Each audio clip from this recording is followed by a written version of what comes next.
Welcome back to our series covering Curtis Yarvin's Unqualified Reservations. This work is foundational to NRX theory and doesn't just challenge the mainstream view. It carves it up piece by piece. This is not a journey for the intellectually squeamish. It's a deep, provocative dive into the roots of our modern worldview, questioning the very ideals almost all hold as gospel.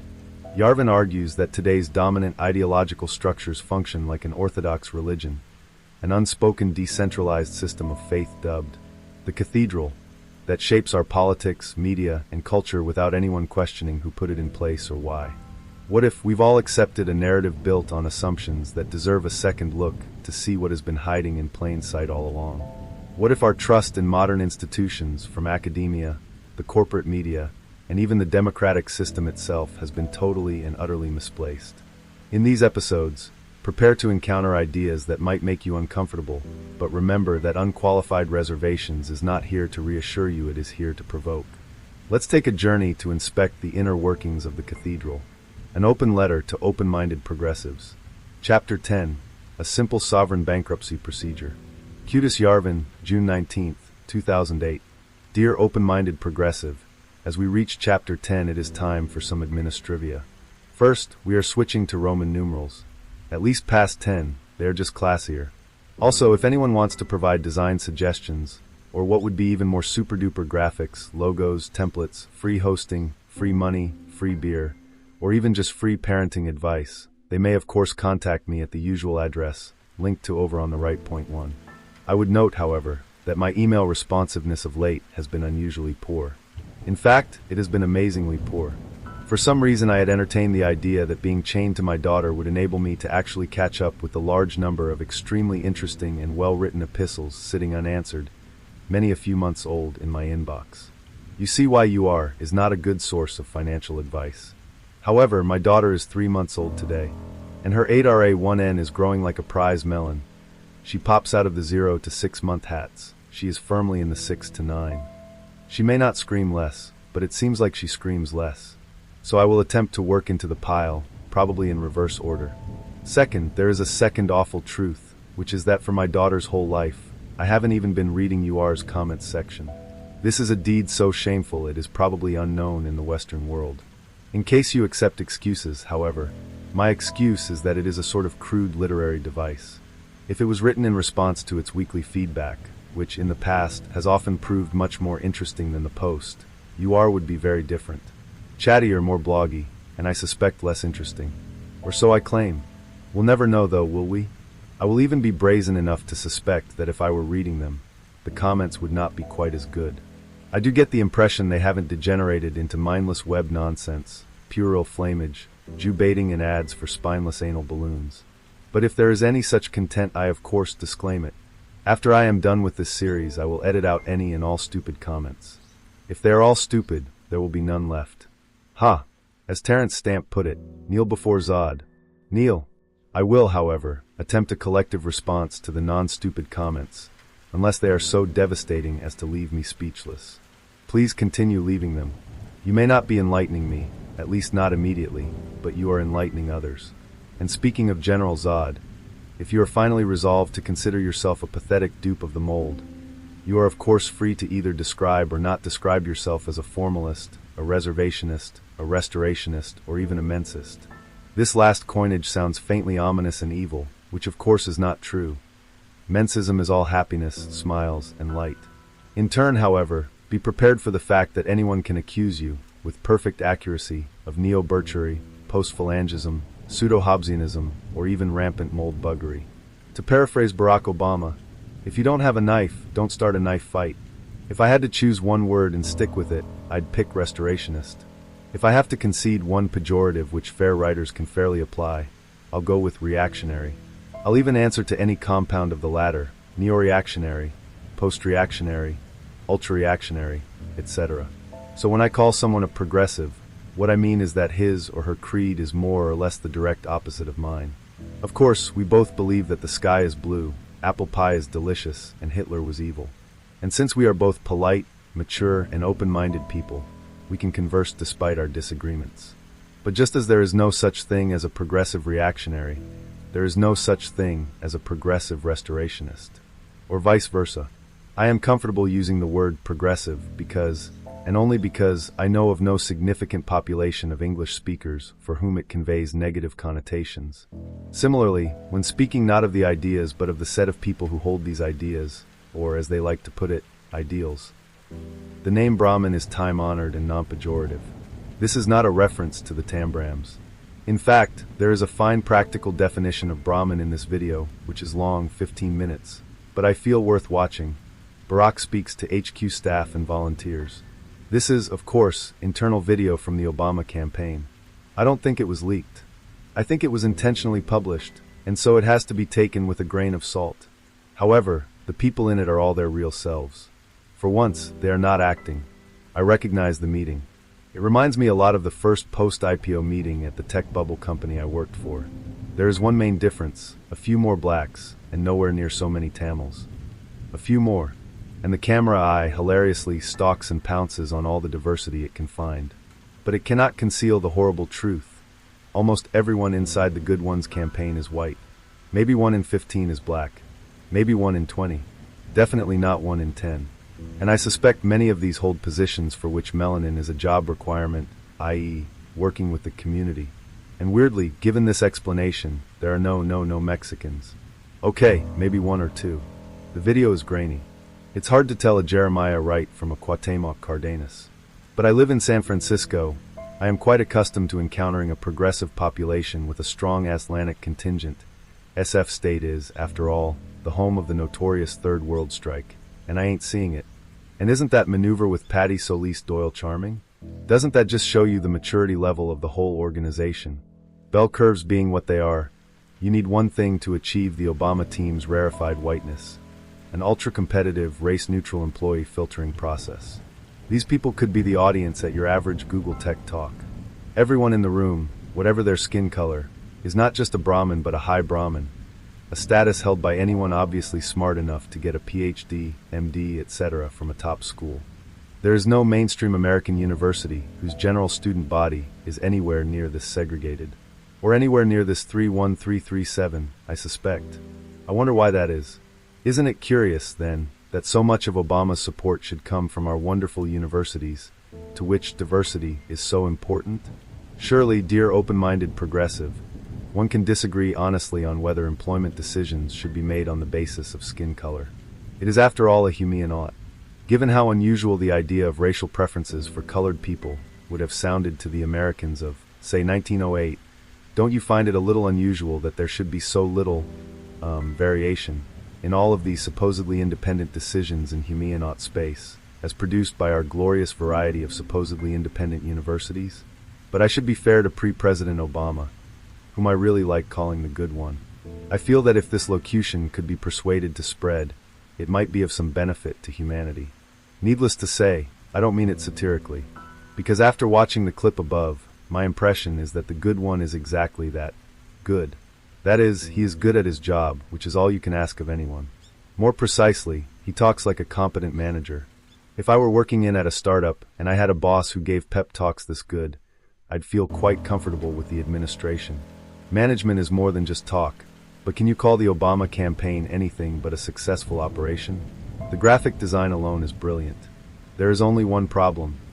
This outfit is very good at winning presidential elections. We have no reason to think it is any good at anything else. The candidate is a great presidential candidate. He will probably be a good president, too. Of course, that is to say, he will be good at reading his lines and pretending to be an 18th century statesman, which is the job of a U.S. president in 2008. Perhaps we should just write in Paul Giamatti, who I'm sure could act the good one off the stage. Moreover, the Nazis had an effective campaign team, too. Plus some pretty good graphic design to go with it. Most people don't know it, but the SS dress uniform was designed by Hugo Boss. If design is your criterion, the Third Reich was the best government of the century.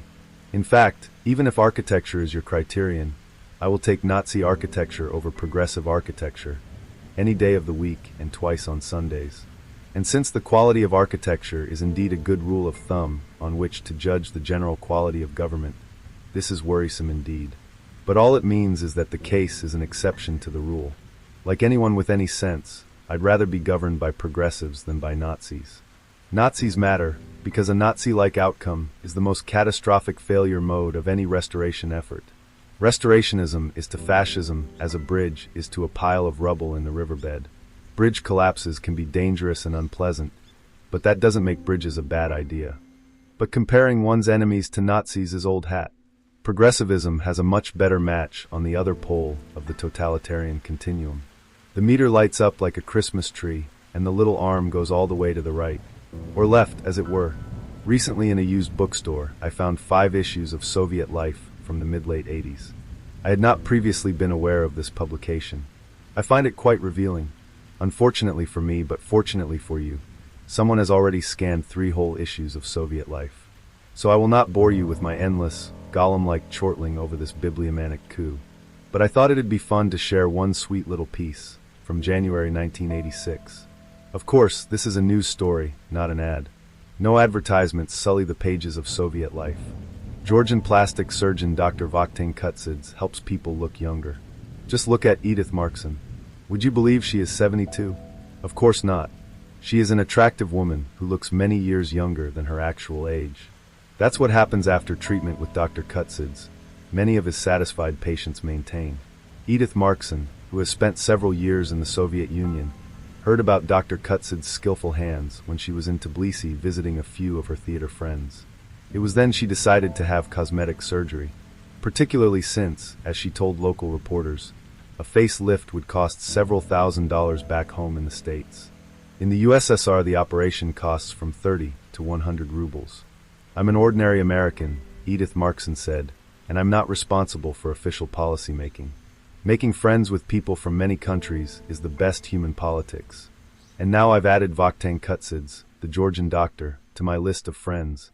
25 years ago, Dr. Kutsidze was one of the first plastic surgeons in the Soviet Union to use the so-called sparing method in nose operations. Ever since then, he has performed approximately thousands of these operations. His work, which requires expert surgical skill, has a lot in common with sculpture, the surgeon maintains. Please don't skip the Edith Markson links, they really round out the episode. The Soviet Life article comes with its own photograph, but I feared younger readers might find it disturbing. Although frankly, the results are pretty good for 30 to 100 rubles. Then, for maximum disorienting effect, skip directly to this time's story, which appeared on Tuesday. Do you notice any resemblance? Any at all? Obama, Prince Royal of the blood, beloved by all God's children, but especially the colored ones, from Bolivia to Clichy-sous-Bois. What is he, the second coming of Comrade Brezhnev? Is the Times going to continue this kind of coverage after he's elected? That would really be turning the obvious up to 11. I especially love how the Times' last piece describes Edith Markson as if she were an ordinary retiree, perhaps a cashier at Macy's or as a dental hygienist, who just happens to have moved to Manhattan in her late 70s, despite the fear of crime, grime, and hassles in the city that never sleeps. Edith Markson stumbled and crash-landed on the sidewalk in Greenwich Village shortly after her return to New York more than a year ago. The badly injured 80-year-old woman was spotted by 2 homeless men, one of whom swooped her in his arms and majestically carried her 1 block to a nearby medical laboratory. Even in old age, with a mending broken hip and a metal valve in her ailing heart, Mrs. Markson is surprised at how uplifting New York City can be. Coaxed back here from San Francisco by anxious relatives who wanted to keep an eye on her, she has found that the city has much to offer an old lady like herself. It's wonderful to know when you really get into trouble, somebody will come to help you, said Mrs. Markson, a widow who had left New York for what she thought was the last time 4 years ago. Instead, she now lives in a midtown Manhattan apartment where the management installed bars on her bathtub and security guards occasionally check on her. Despite the fear of crime, grime and hassles in the city that never sleeps, experts say Mrs. Markson is one of a growing number of retirees who are bucking decades-old migration patterns by actually moving to New York for its quality of life. Words fail me, dear open-minded progressive, they really do. As my wife, who happens to be a playwright in the city where Edith Markson's little theater company, now essentially a permanent branch of the U.S. government, remains the 31337, puts it, does a theater promoter ever really retire? And the fact that the 2 homeless men scooped her up not just lovingly, not just respectfully, not just adoringly, but no less than majestically, really takes the cake. Presumably they carry around spare Burger King crowns to supply stumbling princesses of the arts with the requisite majesty. I assert, dear open-minded progressive, that attempting to understand the world of today by reading the New York Times and its fellow authorized channels is a lot like trying to understand the Soviet Union by reading Soviet life. Any such publication will be informative to a trained student of the period, but a proper appreciation of its real meaning requires significant independent understanding and a willingness to, dare I say it, deconstruct. For example, the wonderful story of Edith Markson shows us that even still in 1986, the social networks in which a New York Times reporter might travel actually connected into the Soviet Union. At least to her great new friend, Vakhtang Kutsids, and to the hip young apparatchik who wrote them both up for Soviet life. Historically, this Greenwich Village connection had always run straight from the cathedral's high Brahmins to the Soviet nomenclatura, a word that explains Ms. Markson and Dr. Kutsids with equal precision. By the 80s, this, like everything else about the Warsaw Pact, was fraying. But what is Red October without John Reed? Flash forward to Judge Guevara, and it is all so perfectly clear. It looks like the same thing because it is the same thing. Moreover, if you read the political essays in Soviet life, about a third of the magazine seems to be political content. You realize that the Edith Marksons of the world followed, and did their level best to persuade everyone else to follow, the exact same party line on every political topic that appears in any of my Soviet life issues, from the nuclear freeze to the Middle East to the abominable persecution of the black man. Of course, this last horror, our vast Caucasian conspiracy, has persisted to this day. It almost cost the good one the nomination, etc., etc. Do I really need to mock this any further? But if you are still not convinced, there are always the Obama videos. Dear open-minded progressive, frankly, progressivism is just creepy. Do you really want to associate yourself with it? And if the answer is yes, do you think you'll still want to be associated with it after the good one's vigorous, musky buttocks have spent a year or two in George W. Bush's errand? If the answer is still yes, I'm afraid you are just not spiritually prepared for the grueling mental ordeal that follows. Deep down inside, you are still a hippie. At the very least, do not continue reading this essay without at least one massive bong hit. Frankly, you'll need it. Because finally, there are the lines for which the good one will always, I feel, be known. I face this challenge with profound humility and knowledge of my own limitations. But I also face it with limitless faith in the capacity of the American people. Because if we are willing to work for it and fight for it and believe in it, then I am absolutely certain that generations from now, we will be able to look back and tell our children that this was the moment when we began to provide care for the sick and good jobs to the jobless. This was the moment when the rise of the oceans began to slow and our planet began to heal. This was the moment when we ended a war and secured our nation and restored our image as the last, best hope on earth. Some people are inspired by this kind of emanation. If you are one, how can I fault you? You are probably a pretty nice guy or gal. There is probably something else in your life besides the good one, or of course, his good causes. As your attorney, I recommend a real effort to figure out what that thing might be, and maybe focus on it a little more. For the rest of us, let me note merely that at present, the ocean's cold and inexorable rise, the salty revenge of Gaia's tears, the wave looming over Manhattan, is 3 millimeters per year. This puts us well within the new DSM-4 guidelines for fulminating hydrophobia, and I see no reason to tolerate such systematic servility to such a blatant case of contagious hypochondria.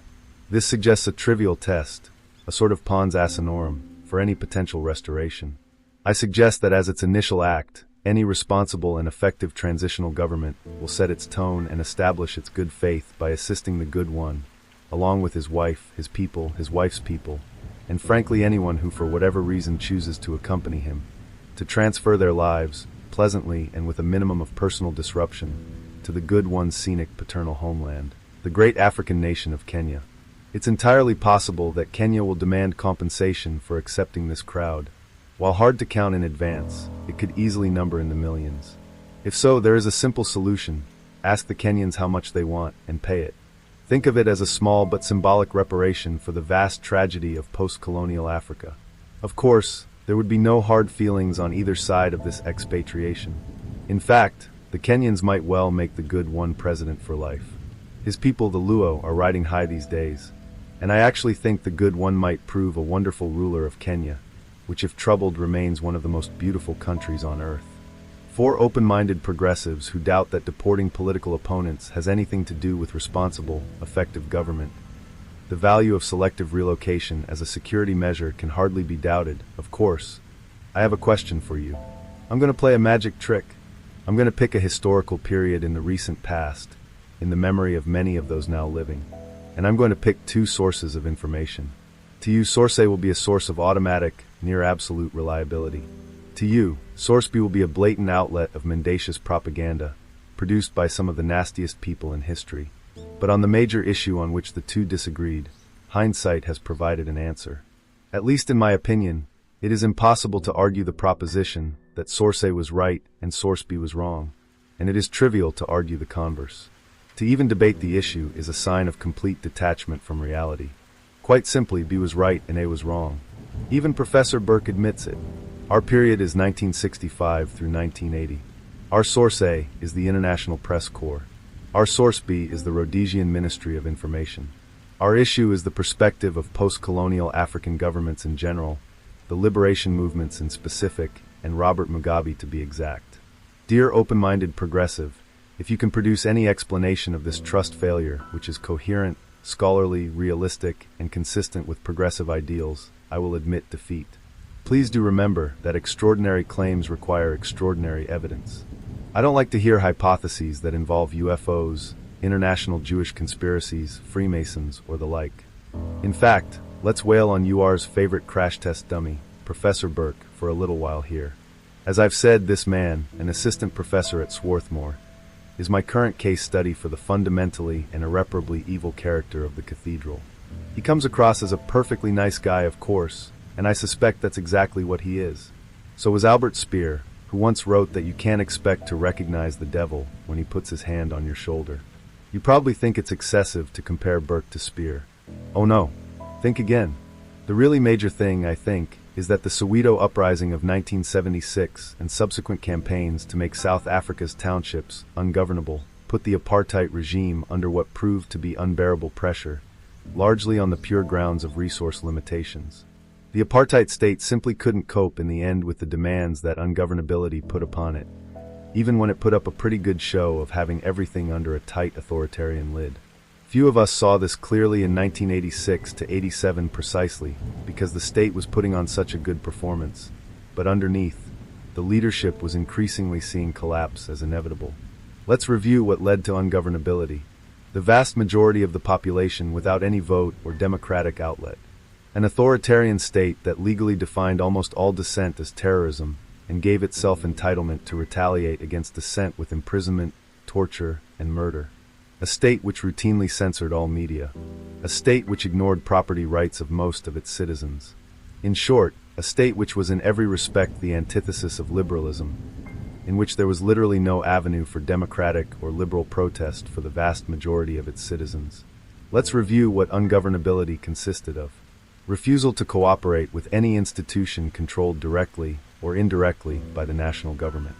So leaving school, refusing to pay any rents or fees assessed by governmental bodies, refusal to comply with orders from authorities, no matter how routine those orders might be, and an embrace of violent resistance to the state and any perceived agents of the state. Making large areas of the country no-go areas for civil authorities, unless they were accompanied by strong military forces. Murder or threat of murder of suspected collaborators. As I said, I think it worked. I think it was justified not just because it worked, but because there were no other alternatives. The apartheid state and the National Party spent 20 years steadily crushing all other avenues for political change and rewriting the laws and constitution of South Africa so as to define itself as the permanent and unchanging ruler of South Africa. That's right. Our sweet, jocular D and D-playing history professor has just endorsed the practice of putting car tires full of gasoline around his fellow humans' necks, then lighting them afire. I wonder how many D6 of damage that attack does. Professor Burke's historical analysis is also self-serving in the extreme. The proximate cause of the end of apartheid was the 1992 referendum, in which a majority of whites effectively voted to hand over their country to the ANC, a decision they would never have taken if they could have known the consequences. This was the victory of the Verlight or enlightened Afrikaners over their verkramped or narrow cousins. In other words, it is best seen as a triumph of psychological warfare. No points for telling us who is enlightening the enlightened. As for the wonderful omelet cooked from these eggs, see this BBC documentary, whose title is misleading. The BBC doesn't really mean that the international community should never again hand over a first world country to the well-spoken frontman of a murderous gang, but whose transcript is glorious. Keen. But you see, here's what I can't understand, and I've known this country for a long time. It's just the ease with which people kill nowadays. Youth, yeah. Keen, how did that happen? Youth, when I get up, I can go to town or I can took your car. Keen, would it bother you to kill me to get the car? Youth, if you don't want to give me your keys, I'll kill you. It's nothing to kill you because of what? I need the money to survive. You see, I need more money. You see, it feels like using a gun. There's no feeling. There's no feeling. It's just yourself. You're the big boss. You got a gun. No one will tell you shit or F asterisk asterisk asterisk you. No one can tell you F asterisk asterisk asterisk you. If you said F asterisk asterisk asterisk me, I took out my firearm and I shoot you in your ears, then what will you say? You're dead. I will took all the things. If you don't get money, if you don't get a car, you're nothing. Keen, do you think that the life that you're living and the way that you're carrying on is what Mandela? Youth, but... Keen, no, but hang on a second. Is this what Mandela spent 27 years in jail for, so you could go around killing people? Youths, no. No. Keen, so why do you still do it? Youth, because we want money. Listen to me, because it's money. I have to rob this thing now. Keen, you want to rob the camera? Youth, yeah. Keen, you could do that if you wanted. I know you could do that, but it wouldn't achieve any purpose. You might have money for a day, and it's just brought trouble on you. When they suggested stealing the camera, we decided to leave. Crime is being fueled by another legacy of apartheid, poverty. There is democracy, free speech, and economic growth. But real wealth is in the hands of the few. Even though millions more now access electricity and water, 2 million new homes have been built, and there are grants for the poorest of the poor, the growing economy hasn't delivered jobs. Official figures say 25% are out of work, though many economists estimate it could be as high as 40%. Millions of South Africans still live in squatter camps. Sunday afternoon in Soweto. How many of you live in this shed? Woman 4. Keen, what do you feel about the life you have here? Woman, translated, life here isn't good. We've no electricity, and so we have to use paraffin, which makes the children sick. Keen, do you ever think your life is going to get better? Joseph? Joseph, maybe my life would change if the Nationalist Party came back, not the ANC. Keen, I don't believe you, come on, it was a white government that put you down, that treated you terribly. You can't really believe that.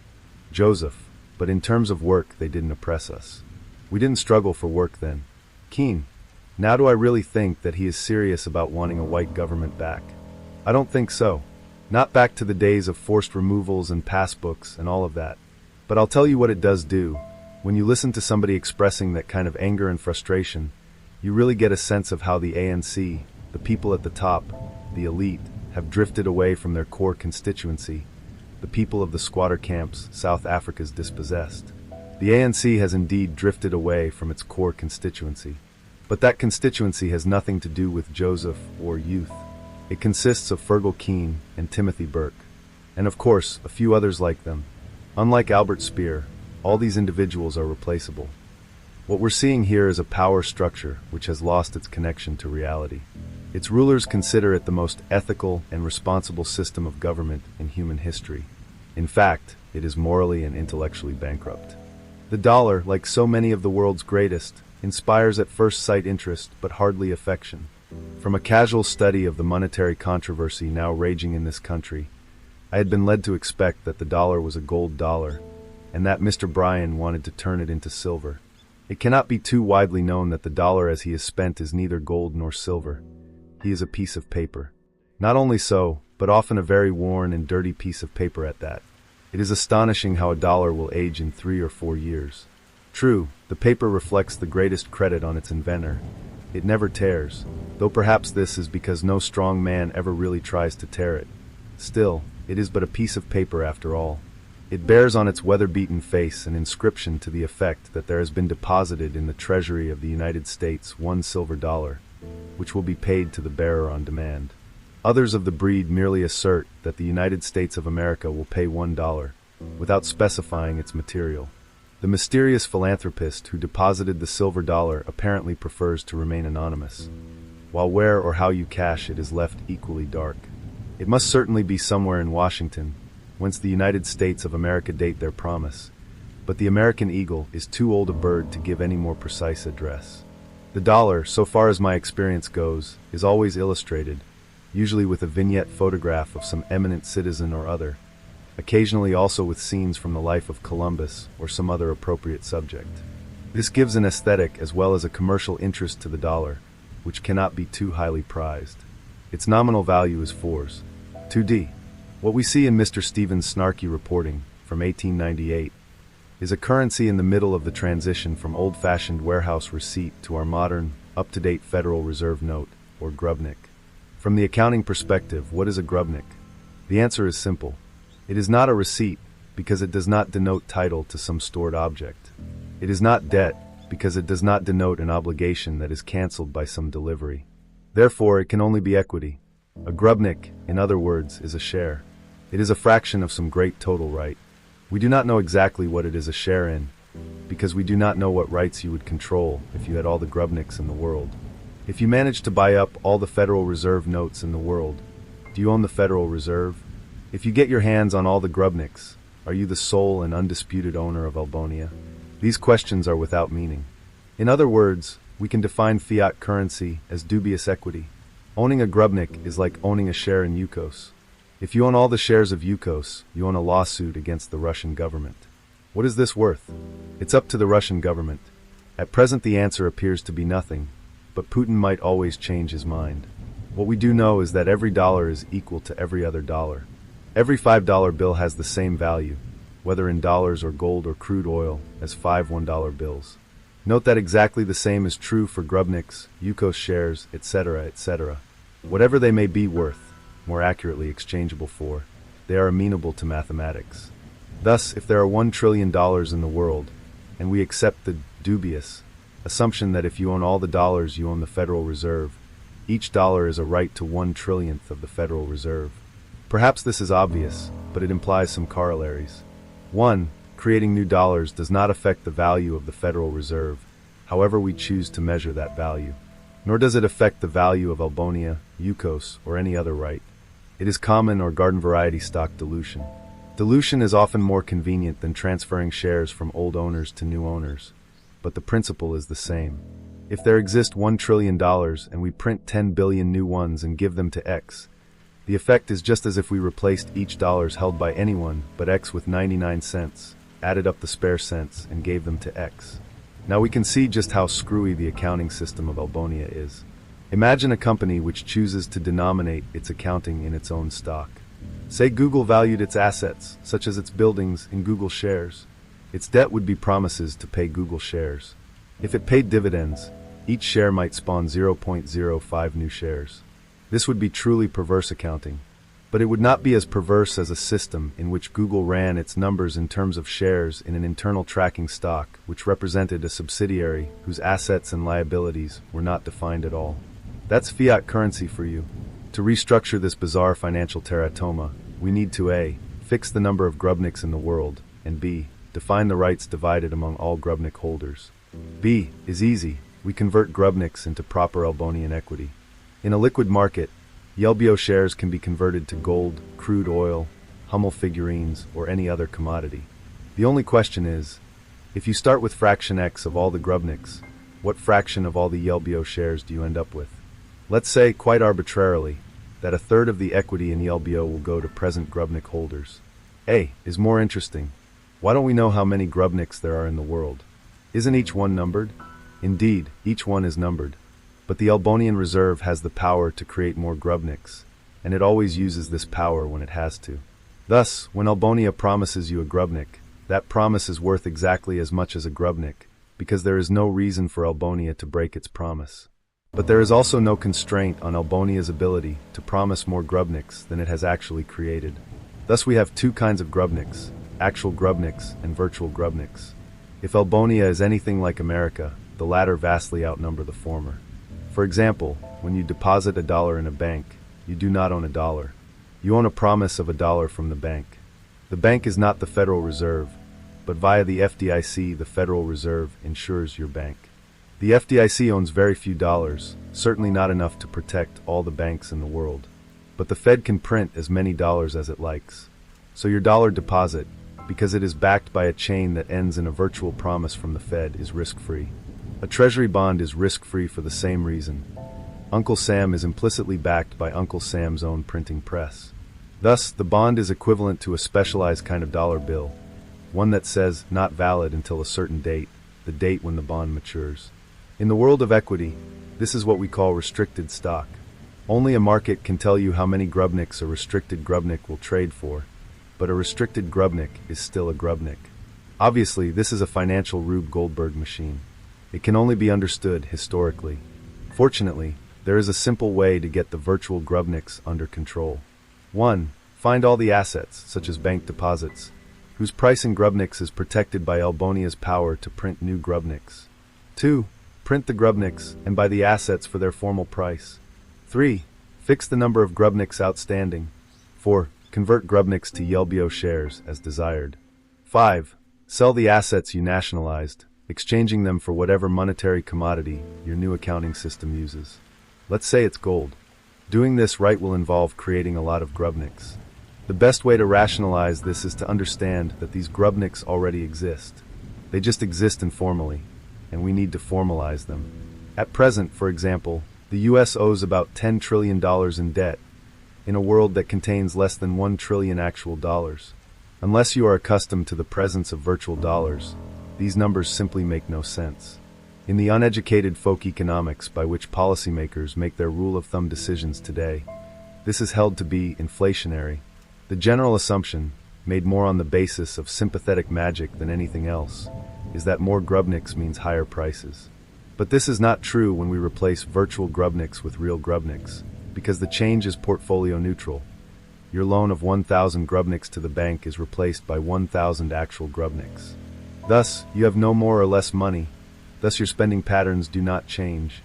And thus if everyone is affected in the same way, there is no effect on market prices. The receiver has thus gained an important power. In order to make the transition as smooth as possible, she can declare any obligation of Albonia, formal or informal, to be a debt which is denominated in Grubnicks and guaranteed by virtual Grubnicks. Albonia will then acquire that debt, since it is after all guaranteed, paying out in freshly printed Grubnicks. Rampant equity dilution is a very, very normal practice in any restructuring. Suppose, for example, Albonia has guaranteed lifetime medical care to all its residents. To the receiver, this is an obligation like any other, even if it is not a formal obligation in the same sense as paying off a bond. Albonia, at least in her unrestructured state, is too ramshackle a barge to make any useful distinction between formal and informal debts. Therefore, Albonia can shed this politically complex and nasty obligation by calculating the cost of an equivalent insurance policy for each resident, assuming the resident has such a policy, and buying it back with fresh Grubnicks. If the resident wants to use those Grubnicks to buy medical insurance, by definition she can afford it, or she can spend them on beer and heroin. It's up to her. The whole conversion is a Pareto optimization. This flood of new cash has no chance of descending into a hyperinflationary spiral, because it is part of a one-time restructuring in which the semantics and quantity of shares become fixed. Hyperinflation is what happens when a government falls into a state in which it is continually funding operating losses by paying off its creditors with freshly diluted stock. In the financial markets, the same effect is produced by a toxic convertible. This is a device one might use in a desperate attempt to avoid bankruptcy, a fate to which we have already reconciled ourselves. To prevent fluctuations in Grubnick purchasing power, the receiver can also create restricted Grubnicks with a not valid until date. Thus, when buying out a medical insurance policy or other annual obligation, the compensated parties may receive restricted Grubnicks that can pay each year's policy as it falls due, rather than getting a giant lump sum that can be spent on a yacht and will drive the yacht market haywire. Thus armed not only with absolute political and military sovereignty, but also with the weird economic superpower of the fiat currency printing press, our receiver faces her next challenge, dealing with the horde of Albonian government employees, most of whose occupations are not in any realistic sense productive. The basic principle of a sovereign restructuring is to separate all outlays of the government into two classes: essential payments, and inessential payments. Obviously, wages paid to an inessential employee, such as a sociology professor. Remember, we are nationalizing the universities, are inessential payments. Another word for inessential payment is dividend. From an accounting perspective, inessential employees are performing make work to hide the fact that they are actually receiving dividends, i.e., acting as blood-sucking parasites. Of course, with the wand of Fnargle, the receiver could just fire them. Quite literally, in fact. But is this fair? Our sociology professor jumped through quite a few hoops, none of which he invented himself, in order to receive what is probably not a very large payment. His so-called career may be pointless, but that means he should be retired, not fired. And he should be retired on a pension that includes a significant fraction of his present pay, maybe even all of it. He has, in short, acquired a certain level of ownership in Albonia. He has done so through means that were entirely fair and open to all, and it is not our place to decide whether or not he deserves these spoils. Since Albonia is already paying him, it can obviously afford to continue doing so. Moreover, as a sociology professor, he is part of the ruling class, and the wand of Fnargle does not last forever. Keep your friends close, as they say, and your enemies closer. He is already being paid to lie for money to support the old regime. If you continue to pay his salary, but let him say and do whatever he wants, will he turn around and bite you? Perhaps some will, but it is not human nature. A more likely response is permanent, dog-like loyalty. This response can be accentuated, if need be, by requiring the professor to put his name on a list of prominent figures who support the new government. If he changes his mind, he can stop or restart his pension to match the fluctuations of his conscience. This gets even better when we get to the few parts of the cathedral that are relatively healthy.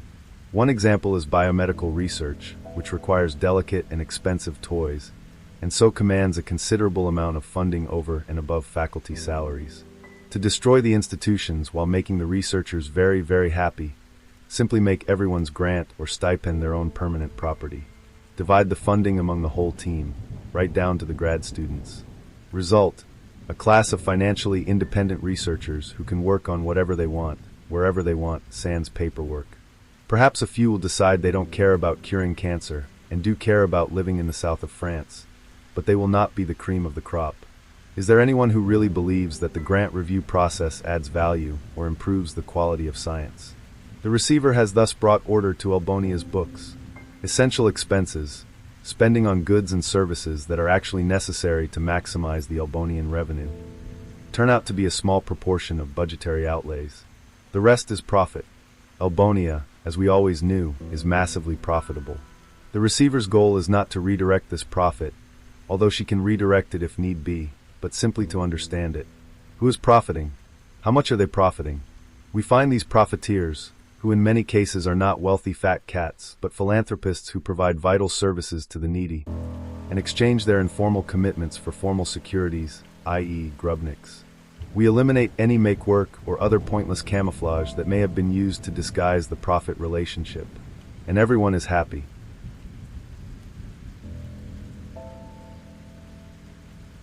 Albonia does need revenue, of course. Since the new Albonia will keep its books in gold, it should collect taxes in gold. The simplest way to tax, which is also one that affects all uses of Albonian soil and cannot be evaded, is a self-assessed tax on all land and fixed structures. As a property owner, you assess your own property, which is offered for sale at the assessed price. If you don't want to sell, set your price above the market and pay a little more tax. Albonia can also make a market for Yelbio shares in gold. Since grubniks are to be converted to Yelbio shares, this market will produce the critical grubnik to gold ratio. As people realize how weird it is to buy a cup of coffee with shares, the financial system will gradually return from equity to metallic currency. The receiver thus has the finances of Albonia straight. She can then turn her powers toward repairing the sadly decayed framework of government. Her fiduciary responsibility is not just to preserve the value of the Albonian franchise while the financial restructuring completes, but also to enhance it as much as possible. Given the low quality of government that Albonia has suffered in the past, this is not hard. The best target for the receiver is to concentrate on restoring the Belle Époque.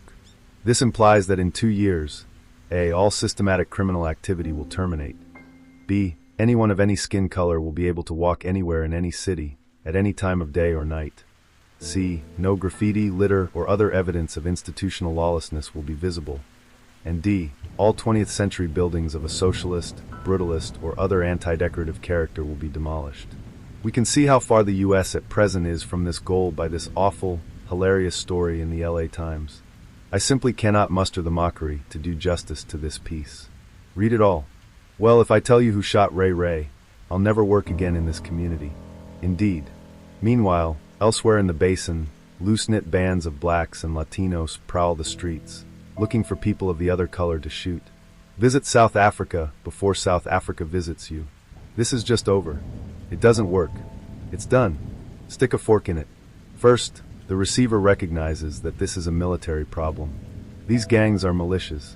Not only that, they are militias with an ideology, and that ideology is violently hostile to the society that hosts them. You're not going to convert them into Quakers by giving them big hugs. Nor is there any rational reason to deal with them via judicial procedures designed to contain the sporadic deviancy, or even psychopathy, that appears in any healthy society. The ideology of the gangs is an ideology of pure war and hatred. It is no more tolerable than neo-Nazism, and in fact the best way to deal with these subcultures is to think of them as Nazi. They are certainly adept at converting hate into violence. On the other hand, the fact that these formations are essentially barbaric paramilitary units validates one of the main arguments of the loony left. America's brimming prisons are essentially POW camps. Their inhabitants do not recognize the laws they were convicted under, or accept the society that convicted them. In terms of cultural reality, they are aliens. The receiver's message is, the war is over. Your side lost. Reconcile yourself to this, demonstrate that you have done so, and you can return to society. We can use all the manual labor you can put out. For one, we have ugly buildings to tear down, graffiti to remove, and so on. Modern technology makes it easy for Albonia to destroy any Morlock subcultures the former management may have inflicted on it. A trivial database query can identify the set of humans in the country who are either A. productively employed, B. independently wealthy, or C. a well-supervised dependent of A or B. Everyone else, including all minors, gets the tag. This inconspicuous device fits on your ankle and continuously reports your position to the authorities. If no crimes are committed near your location, you have nothing to worry about. This is just the start. Albonia is saddled with a large number of residents who are effectively dependents of the state, for example, those who receive housing subsidies. These people need to be reprocessed to determine whether they can become members of productive society, and during this time there is no reason to leave them where they are. Albonia's revenue comes from its property values, and the presence of a Morlock population is not good for same. Therefore, we can expect the receiver to establish secure relocation centers, in which the 20th century's artificially decivilized subpopulations will receive social services in a controlled environment while they are reintroduced to civilized society. Mandatory apprenticeship in productive skills, language training to ensure all residents are fluent Acrolect speakers, and in general a high degree of personal discipline will be hallmarks of these facilities. There is no need to allow dysfunctional subcultures to persist in any context, not even in prison. The 20th century prison is, like so many features of present society, a dead end. Modern technology can realize the ideal of many 19th century penological reformers: universal solitary confinement. In the 19th century, solitary confinement drove prisoners insane. In the 21st, adequate social interaction can be delivered electronically. Individual cells with virtual reality consoles are not a recipe for insanity. Virtualized prisoners are much easier to control, guide, and evaluate. They are also easier and cheaper to guard and feed. In third world conditions, entire slums can be surrounded, secured, and the residents moved into modular data hotels with sealed individual or family cells, in which they can live perfectly fulfilling second lives. There is simply no reason for open squalor and barbarism to persist anywhere on the planet. Outdoor relief is an idea whose time has come and gone. From the standpoint of a society from which all forms of modern barbarism have been eradicated, the old, unrestored Albonia will look almost unimaginably brutal and unlivable. When you have lived all your life in a country in which there is no crime and the streets are safe, the idea of no-go zones or random muggings, rapes, etc., will terrify you much as if the same assaults were committed by uncontrolled wild animals. For example, I simply can't imagine what it would be like to live in San Francisco if there were 50 or 60 leopards loose in the city. But I can see how people would get used to it. Leopards are nocturnal, so you stay in at night. They hide in trees, so you cut down the trees. They tend to hunt in certain areas, so you avoid those areas. And the situation could develop gradually. The first leopard is a huge news story. The second is a smaller story, and they build up over time. After a while, the experience of walking down the street while checking for leopards would strike you as completely normal and unremarkable. If one day the leopards were removed, however, you would definitely notice it.